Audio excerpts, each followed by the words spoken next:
केन्द्रीय संलग्न उत्तर बंगोपसागर लघुचाप उत्तर दिग को गति करने सहित तीव्र हो वेलमार्क लो प्रेशर एरिया परिणत रही वर्तमान तार पोजिशन रही उत्तर पश्चिम संलग्न केन्द्रीय बंगोपसागर यह सहित एसोसिएटेड साइक्लोनिक सर्कुलेशन हाइट रही 7.6 kilometre from mean sea level.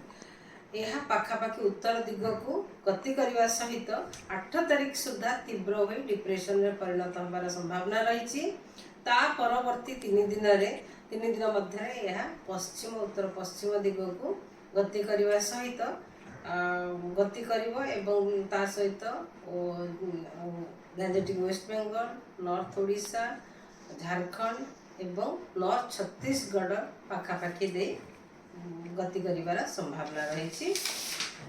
यह कारण आगामी 5 दिन राज्य में भल वर्षा हल्कर मध्यम धरण वर्षा अधिकांश कि अनेक स्थान में रही संभावना रही।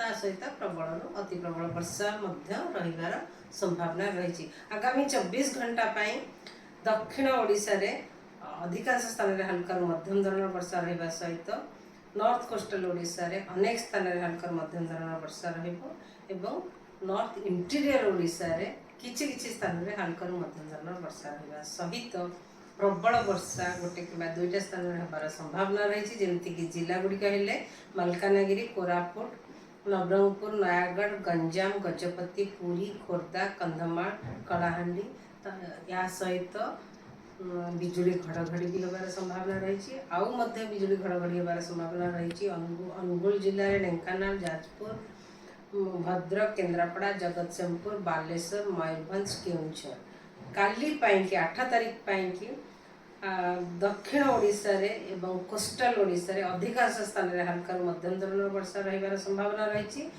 सहित नॉर्थ इंटीरियर ओडिशा रे अनेक स्थान में हल्कर मध्यम धरण वर्षा रही संभावना रही। सहित प्रबल अति प्रबल वर्षा जमती कि मालकानगिरी कोरापुट रायगड़ा गंजाम एवं गजपति जिले में एवं प्रबल वर्षा गोटे कि 2टी स्थान में रही संभावना रही। जमती कि पुरी जगतसिंहपुर कटक खोर्धा नयागढ़ कंधमाल कलाहांडी एवं नवरंगपुर जिले में 9 तारिख कि राज्य में अधिकांश स्थान में हल्कर मध्यम धरण वर्षा रहा सहित प्रबल अति प्रबल वर्षा रही संभावना रही। जमती कि पुरी खोर्धा कटक नयागढ़ गंजाम गजपति खोर्धा बौद्ध एवं कलाहांडी जिले में सहित प्रबल वर्षा गोटे कि 2टी स्थान में रही संभावना रही। जमती कि मालकानगिरी कोरापुट नवरंगपुर रायगड़ा नुआपड़ा बलांगीर बरगढ़ सोनपुर संबलपुर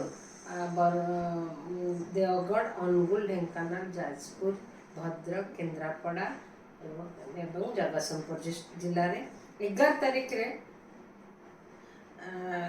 10 तारिख रे भी राज्य में अधिकांश स्थान में हल्कर मध्यम धरण वर्षा रहा सहित प्रबल वर्षा प्रबल अति प्रबल वर्षा होबार संभावना रही। जमती कलाहांडी कंधमाल बलांगीर बौद्ध अनुगुल ढेंकानाल संबलपुर बरगढ़ सोनपुर जिले में सहित प्रबल वर्षा गोटे कि 2टी स्थान में रही संभावना रही। जमती गंजाम नयागढ़ खोर्धा पुरी कटक जाजपुर केन्द्रापड़ा मयूरभंज देवगढ़ बरगढ़ सोनपुर सुंदरगढ़ झारसुगुड़ा मालकानगिरी कोरापुट नवरंगपुर एवं नुआपड़ा जिले में 11 तारिख नॉर्थ इंटीरियर नॉर्थ ओडिशा रे उत्तर ओडिशा रे अधिकांश स्थान में हल्का मध्यम धरण वर्षा होगा सहित दक्षिण ओडिशा रे अनेक स्थान में हल्का मध्यम धरण वर्षा होबार संभावना रही। सहित प्रबल वर्षा होबार संभावना रही। जमती कि सुंदरगढ़ कामा स्थान में सुंदरगढ़ रे आ झारसुगुड़ा रे देवगढ़ बरगढ़ संबलपुर सोनपुर बलांगीर एवं केउंझर जिले में 12 तारिख 13 तारिख रे 12 तारिख ठू वर्षा अनेक स्थान में किंतु वर्षार परिमाण कमिबार संभावना रही। 13 तारिख रे वर्षार परिमाण बहुत परिमाण रे कमिबार संभावना रही।